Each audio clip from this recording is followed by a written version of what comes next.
ஜெபம் செய்வோம்.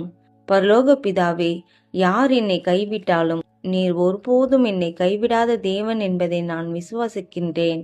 ஆண்டவரே, யார் என்னை என்ன பேசினாலும் அதை என் மனதுக்குள் எடுத்துக்கொண்டு அழவோ துக்கப்படவோ செய்யாதபடி என்னை காத்தருளும். எப்போதும் உம்மில் சந்தோஷம் காணும் கிருபை தாரும். மற்றவர்கள் என்னை வெறுத்தாலும் நீர் என்னை நேசிக்கிறவர் என்பதை நினைத்து கொண்டு வாழ உதவி செய்யும்.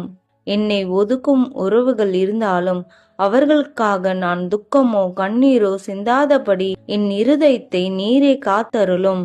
தேவனே, என் துக்கத்தையும் கண்ணீரையும் நீக்கி என் எதிரிகள் என்னை பார்த்து இவளை ஏன் வெறுத்து தள்ளினேன் என்று வருந்தும் அளவிற்கு என்னை உயர்த்தி ஆசிர்வதிங்க. இனி தேவையில்லாத சிந்தனைகளும் கவலைகளும் நினைத்து கண்ணீர் சிந்தி என் நாட்களை வீணாக்காமல் உமக்காகவும் என் உயர்வுக்காகவும் நான் சிந்தித்து செயல்பட்டு என் வாழ்வில் வெற்றி காண உதவி செய்யும். நடந்ததை நினைத்து வருந்துவதை விட இனி நடக்க போவதை எனக்கு பிரயோஜனம் உள்ளதாக நான் மாற்றி அமைக்க கிருபை தாரும்.